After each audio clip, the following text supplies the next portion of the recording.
Hurry and come to the hospital. There's no time. According to my husband's explanation, the son suffered a serious head injury during club activities, and his life is in danger. Why do I have to go to the hospital? I retorted after hanging up the phone. I coldly dismissed my husband's words. But that child is. My husband is hiding a certain secret from me.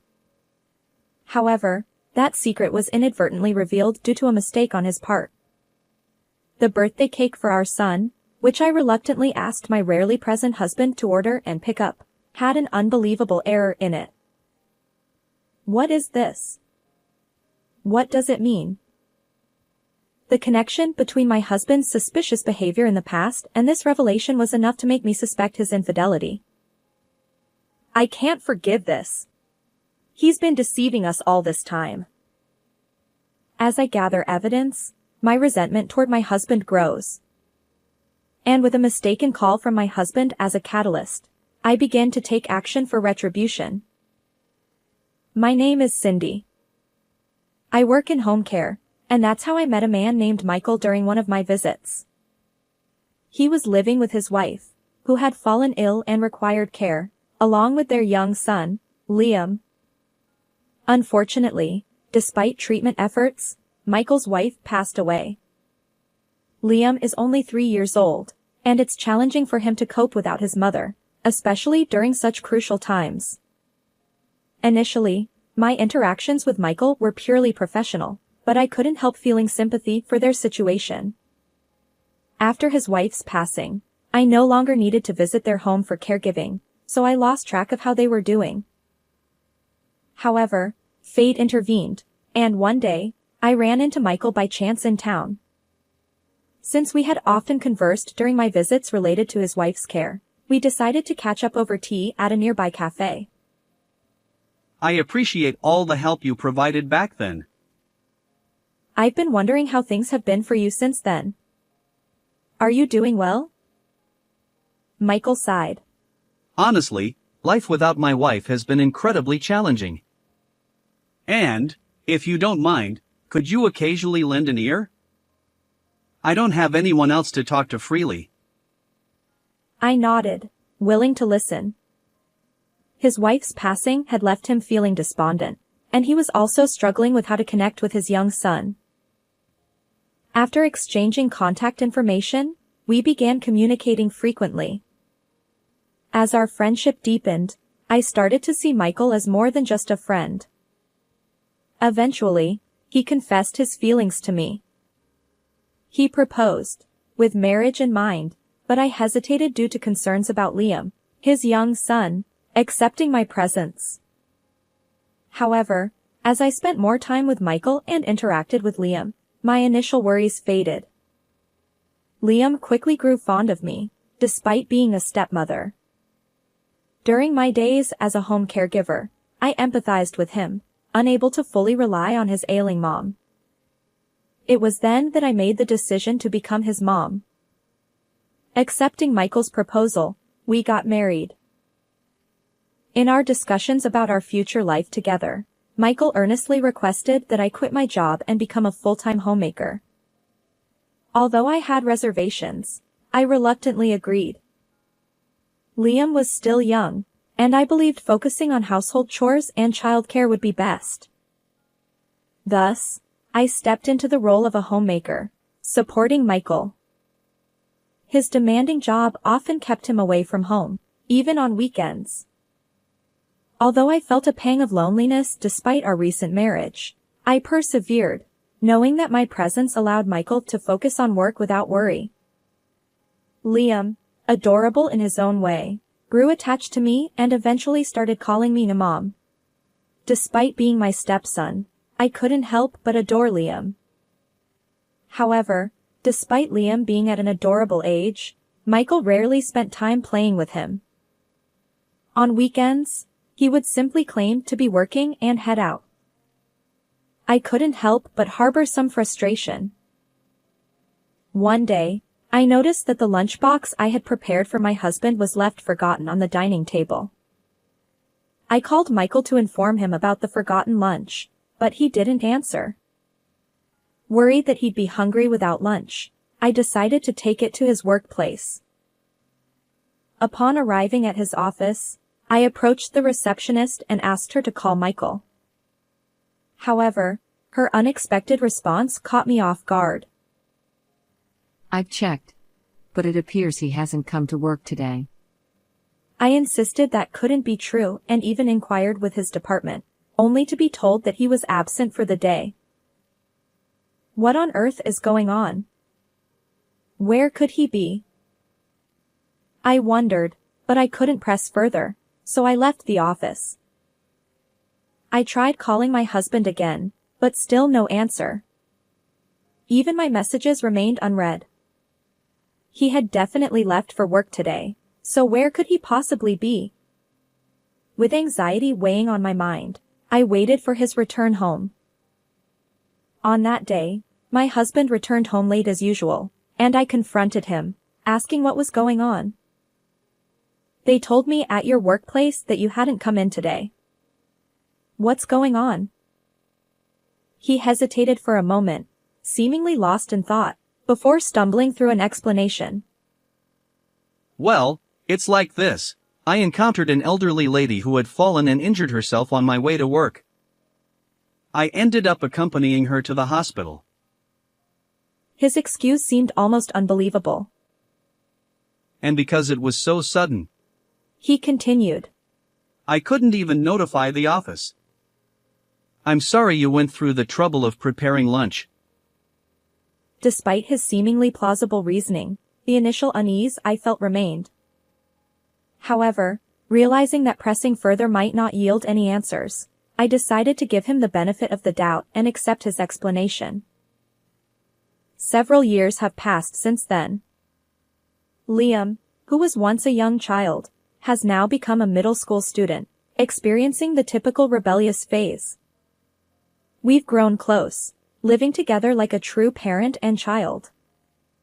Despite Michael's continued busy work schedule, which leaves little time for family bonding, Liam's healthy growth remains a source of comfort. One day, I received an unexpected call from a friend I knew back in school. When I asked what was wrong, she seemed a bit flustered. She shared something quite startling. I hesitated to tell you, but I witnessed your husband walking with an unfamiliar woman and a middle school-aged boy. I couldn't believe it. But he didn't have any plans to go out together. Are you sure it wasn't a case of mistaken identity? My friend insisted. No, it was definitely Michael. However, the person walking beside him wasn't you. That's why I got worried and reached out. When was it that you saw someone who looked like Michael? I asked my friend about the date when she encountered a person resembling Michael. Let me think. It was probably. My friend checked the calendar for the date she mentioned. It was a holiday, but my husband should have been at work. Our son, Liam, also had a sports match that day. When I suggested that it might have been a case of mistaken identity, my friend apologized. He looked so much like your husband that I couldn't help but worry. At the time, I laughed it off, dismissing it as a misunderstanding. But her words continued to linger in the back of my mind. A few more years passed, and Liam's 14th birthday was approaching. Usually, I handled all the preparations for a birthday celebration, but due to a busy schedule, I asked my husband to order and pick up the cake this year. I always ordered from the same bakery. I provided him with the bakery's phone number and said, "Please take care of it." As expected, he made a face and muttered, Why me? but when I playfully insisted that occasionally doing something for the family wouldn't hurt, he reluctantly agreed. On Liam's birthday, my husband returned from work with the ordered cake. "Thank you," I said, grateful. He handed over the cake with an air of inconvenience. Our dining table was already adorned with Liam's favorite dishes. I opened the cake box, intending to serve it on plates. However, what I saw inside left me puzzled. It was an ordinary-sized decorated cake, but something felt off. As requested, a chocolate plate in the center read, "Happy birthday." Yet, the name written there wasn't Liam's. "Lucas, who's that?" The chocolate plate read, "Lucas, happy birthday." I confronted my husband immediately, and he became visibly evasive. His explanation was suspicious. I clearly gave them the correct name. Maybe the bakery made a mistake or mixed up the cakes. It might be the case. If Liam's name was merely mistaken, he might not mind, but if it's a mix-up, it's better to inform the shop about the error. With that in mind, I called the bakery. "Excuse me. The name on the cake is different from what I ordered. Could it be a mistake or mix-up?" The person on the other end put me on hold to check. After a moment, they returned with an answer. We've reviewed the order history, and it doesn't appear to be a mix-up. To prevent such errors, we always confirm the name with customers during ordering and again when handing over the cake. When I described my husband's appearance during the pickup, it turned out that the person who checked and handed over the cake was coincidentally the same person on the other end of the phone. I distinctly remember the customer confirming this name. There was no mistake. Understood. It seems the mistake is on our end. I apologize for any inconvenience. I hung up, but I couldn't shake the feeling. Could someone really mix up our son's name, even with a busy schedule and limited family interactions? With an unsettled feeling, I suddenly recalled my friend's words. "Your husband was walking with an unfamiliar woman and a middle school-aged boy," she had said. The name on the nameplate wasn't Liam, but Lucas. The similar names. Could it be that my husband made the mistake? Perhaps he was hiding something, and this had been going on for quite some time. Unable to leave it unresolved, I secretly visited a private investigator's office to delve into my husband's background. If nothing came up, that would be ideal. I wanted to believe it was all a misunderstanding. However, after receiving the investigation report from the private investigator, I was utterly shocked. What is this? Unbelievable. The report revealed an unthinkable truth. My husband had been hiding something from me. It turned out that even before our relationship, he was already involved with another woman. And that woman had a son around the same age as Liam.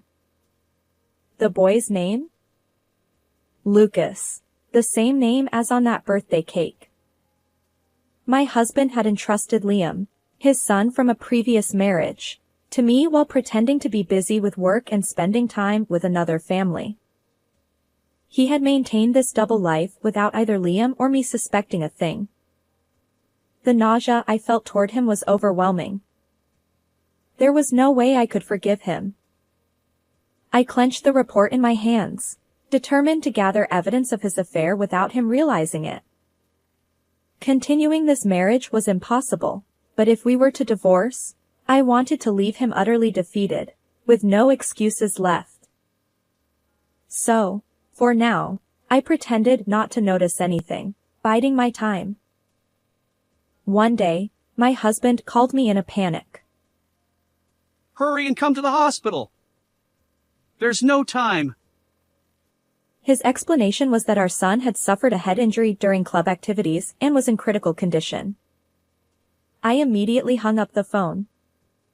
It dawned on me that my husband had intended to call someone else but accidentally dialed my number.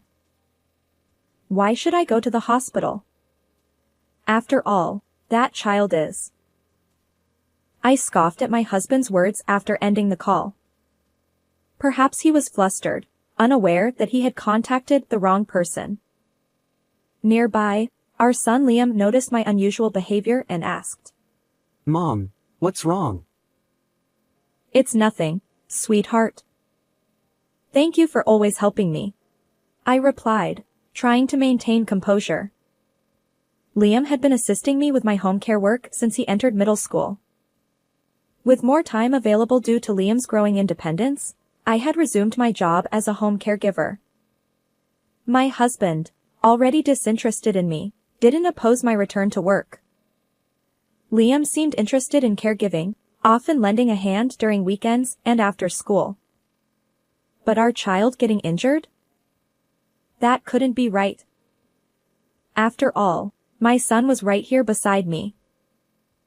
He must have been flustered and called the wrong person, I thought.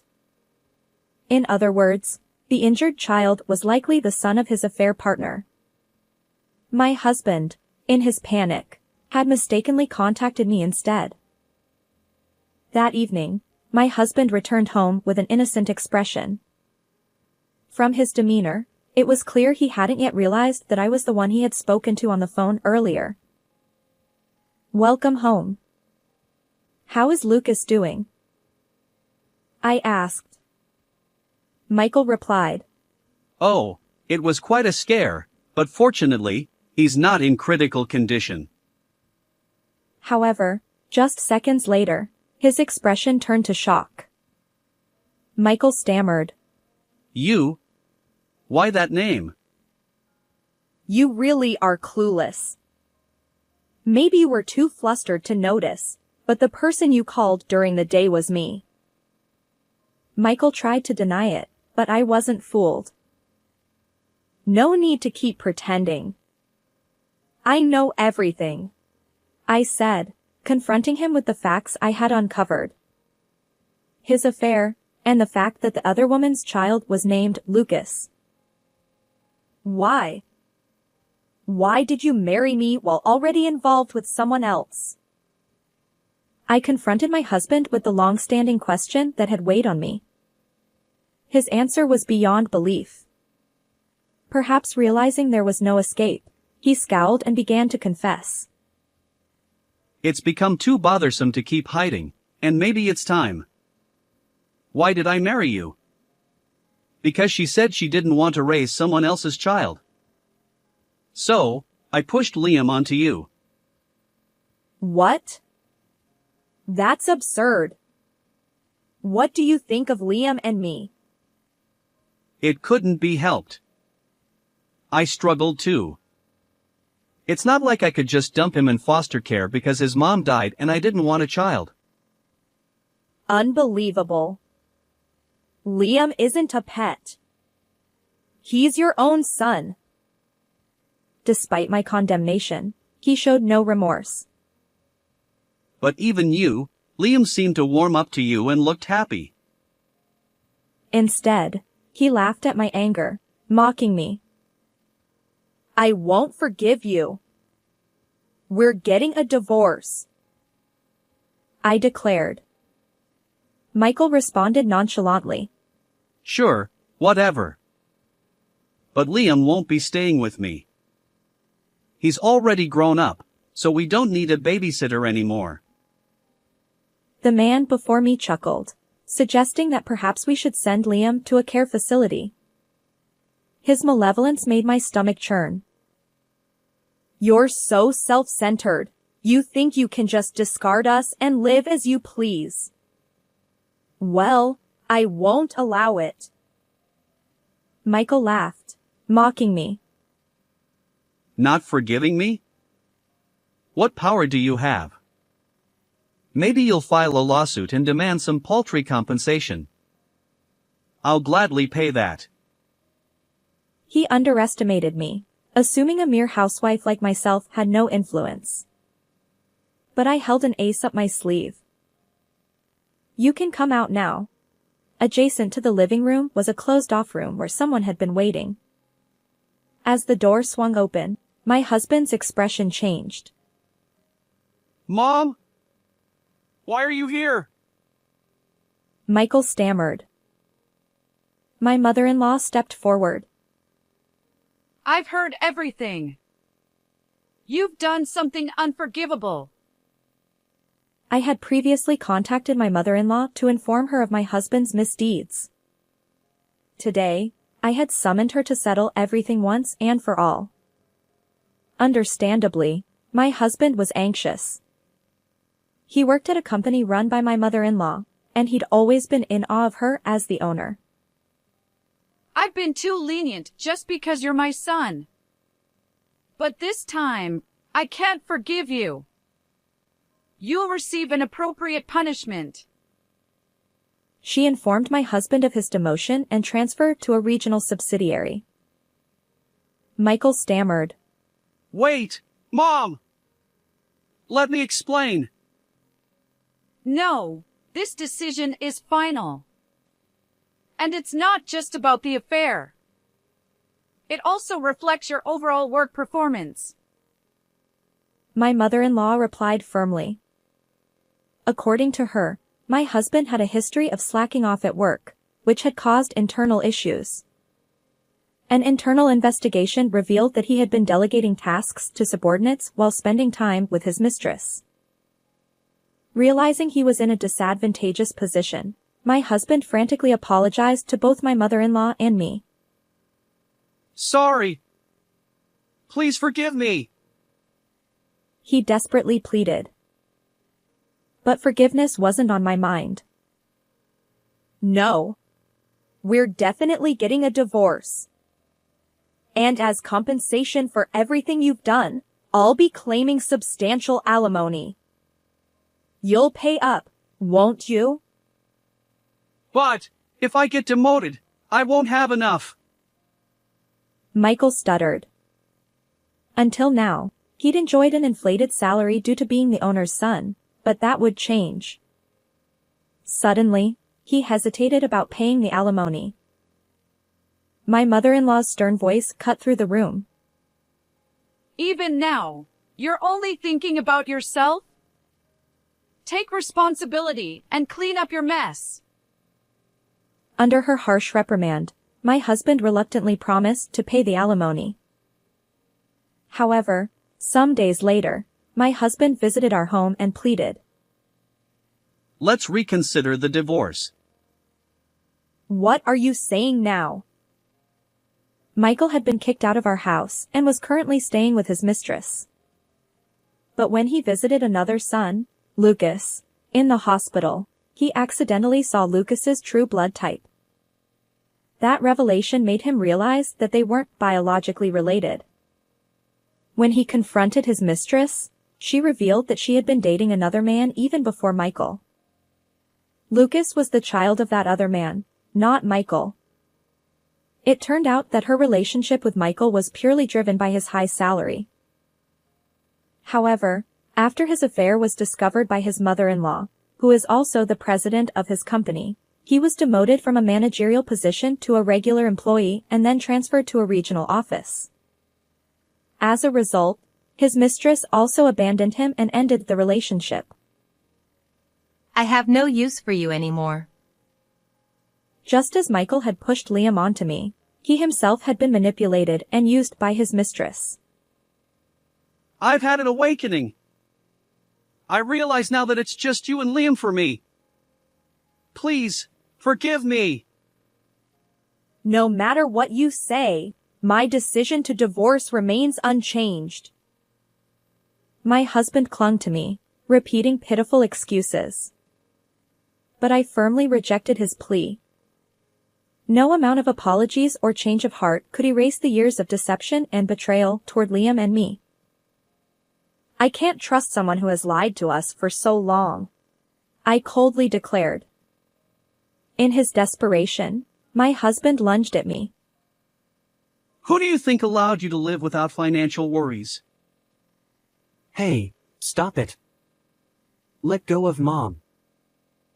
Just then, Liam, who had just returned from school, intervened. My husband had barely interacted with our son, but Liam was strong from his judo club training. In their struggle, my husband found himself at a disadvantage. Damn it. You're all against me. Restrained by Liam, my husband resorted to cursing. I looked down on his pitiful state. You may think you've provided for us with your earnings, but your affair with that other family left us struggling to make ends meet. That's why I had to work as a home caregiver to support myself. I never felt indebted to you. We can manage just fine without you." As I spoke, my husband fell silent, unable to respond. Afterward, my husband and I finalized our divorce. However, there was one concern, Liam. Although I consider him my true son, we don't share a biological connection. Now that I've divorced my husband, I thought it would be best for Liam to be taken in by my mother-in-law. Yet Liam expressed his desire to stay with me. Even without a blood tie, you're the one who has raised me through all the hardships, Mom. His words choked me up. I decided to take custody of Liam, receiving child support payments from my ex-husband. Subsequently, my ex-husband, abandoned by both his mistress and me, repeatedly attempted to reconcile. But there was nowhere left for him to cling. Fed up with his persistence, I firmly warned him that I'd report him as a stalker if he didn't stop. Originally timid and easily swayed by authority, my ex-husband slumped and left. We never crossed paths again, but rumor has it that he remains single, leading a lonely life. My mother-in-law still occasionally visits our home even after the divorce from my husband. She has been supporting our lives financially. Gratefully accepting her kindness, I continue to focus on my work.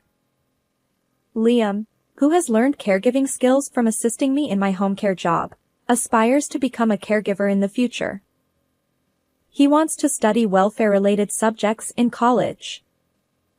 Unlike his father, Liam is empathetic and desires to help others, a wonderful young man whom I am proud of. How did you find this story? If you enjoyed it, please consider subscribing to our channel. Let's meet again in the next video.